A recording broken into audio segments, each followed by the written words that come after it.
Good afternoon, sirs and ma'ams. Happy Wednesday. I hope everyone's having an outstanding week so far. So, do you remember the woman who purposely blinded herself because she felt that she should be disabled? Well, if you don't, we're going to talk about that and a couple other things, so stand by.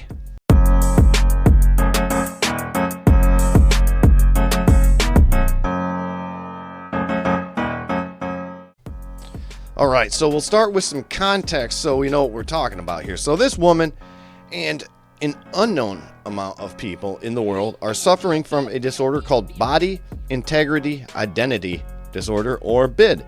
And it is known as, it's a rare condition where individuals feel a strong desire to amputate a healthy limb or become paralyzed, or in this case, this woman wanted to blind herself. So let's get into the story here. In my case, it means that I felt this compelling need to be blind. I was born with good vision. I first developed the idea that I need to be blind when I was 6 in early 2008. I found this online group about pretending to be blind. I met a psychologist. I started telling him that I wanted to go blind permanently. The psychologist told me to do the research to show that I was serious, and then he would help me. I researched many different ways of going blind. I finally decided on drain cleaner because it was easy to get. He had me lay down on the sofa and he sat down next to me and put 2 drops of drain cleaner in each of my eyes. The drain cleaner started eating through my eyes. It was a violent pain. With all the pain, all I could think was, yes, this is gonna work. I was elated. My cornea collapsed on my left eye. My left eye was replaced with a prosthetic. Now I see only light and shadow out of my right eye. I was so happy. I felt that this was who I was supposed to be. My immediate family has basically disowned me. These days, I have no regrets. I'm very happy as a blind person. It's your body. You should be able to do what you want to do with it. I don't feel I'm crazy. I just have a disorder that's misunderstood. Yes, just a misunderstood disorder. And I looked into it. The psychologist that did this to her eyes, that destroyed her vision. Mind you, she lost one of her eyes, and the other eye was just completely messed up. The only thing that she can see is shadow shapes and a little bit of light, right? The psychologist, allegedly, his license was suspended in this case, but no charges were pressed against him because he was not identified. I looked into Skynet to see more about this, and I couldn't find anything. But in my opinion, this person, this psychologist, should be prosecuted for making somebody commit self-harm against themselves because they have a psychological belief that they should be blind when they have perfect eyesight. You know, and what do you think about this woman's disorder? Should it have been treated like a disorder, or should somebody have tried helping her, Because sometimes causing harm to people to make their beliefs a reality, I don't think that should be assisted, right? Yeah, so comment down below what you think about this psychologist assisting her in getting her eyes so damaged that she is blind. I mean, this woman will never again be able to see a sunrise, a sunset. If she ever has children, she won't know what they look like. She won't ever be able to see a beautiful garden, an open field. She won't ever be able to see the beautiful night sky. So yeah, what do you think about the psychologist? And we're going to get into her family right now. And some regret on your part. My regret is that my family hates me. Her regret is that her family hates her, right? So somebody told her that she needs to be blind. Her family said, no, you don't. And then after she blinded herself, her family doesn't like her anymore. Now, in my opinion, that's completely wrong. Be there for the woman. You know what I mean? She blinded herself. She's got to live like that for the rest of her life. The only thing that you should be towards that woman is supportive now because she's not going to destroy her eyesight any more than it already is. It's gone. It's done for. This woman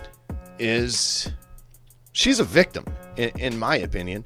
And which brings us to our next story, and family support or family or friend support for doing something that could change your entire life and destroy a part of your body. If a choice came for an amputation, I would jump at the opportunity. That's the only way I can see the itch would stop.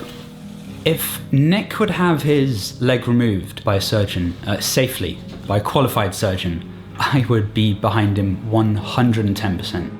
I hope Nick's future will be where he can just be himself. Yes, what a good friend. What a great friend. So Nick here doesn't feel like he should have one of his legs, right? Now he does have one of his legs. He just tucks it back so he can look down and see that this is what his life would be like without a leg, right?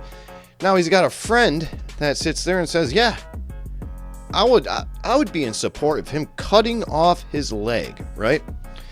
You know, rather than saying, you know what, Nick, maybe you should go for a run, or maybe you should go to the gym, or to the woman that blinded herself. What if she had family and friends that said, you know what, maybe pick up photography, maybe pick up bird watching, or maybe go to a therapist that is an expert in this disorder. Now let's see what Nick has decided to do to his leg to try and be his true self.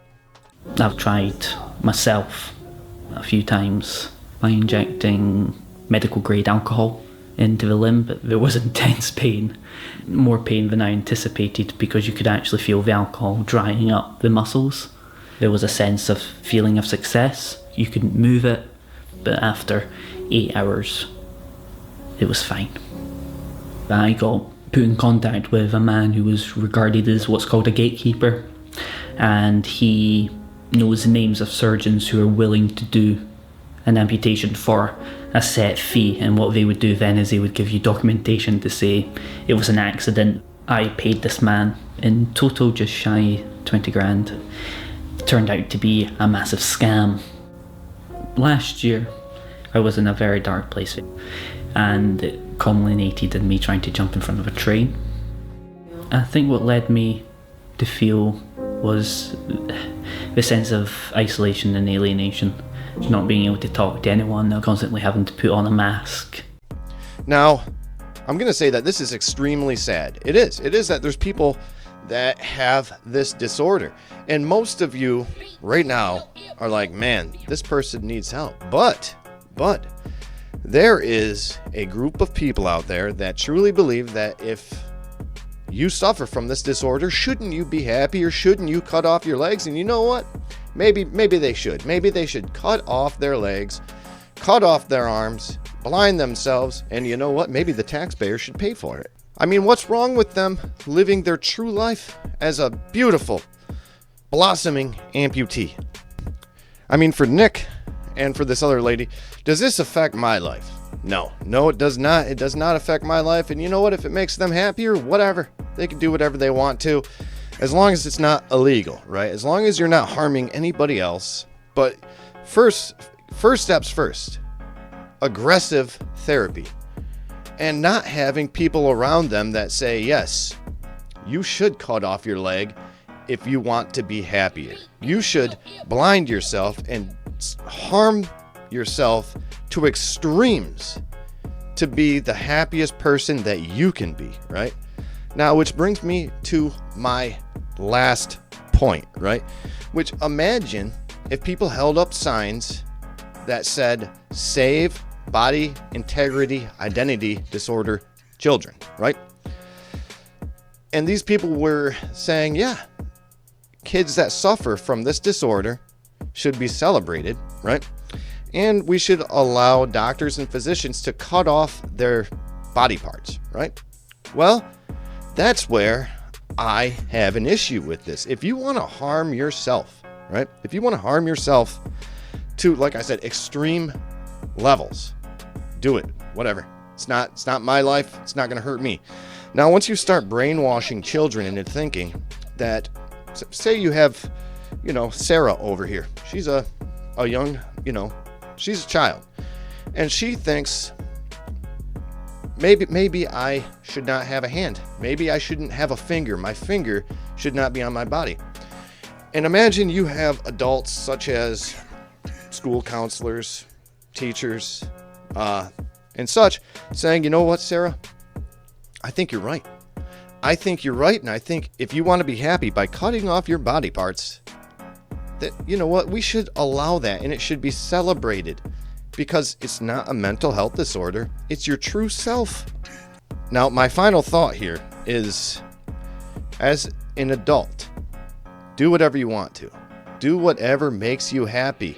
Should you be cutting off your legs, arms, blinding yourself, removing healthy body parts? In my opinion, no. No, you shouldn't. Should you seek therapy first? Yes. Should you seek help before you do these things and make these decisions? Yes, you should. But once you start talking with somebody that has an undeveloped brain, and you start to try to convince them that there's nothing wrong with them when they want to remove healthy body parts, that is where everybody has an issue. Yeah, so please like, share, and comment on this video. I'd like to hear your opinion. I'm Sean, and this has been a conservative perspective, or what I would like to call a common sense perspective.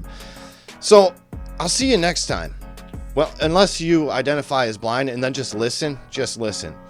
But for the rest of the day, get outside, do some PT, change your socks, and hydrate. I'll talk to you later. All right, bye.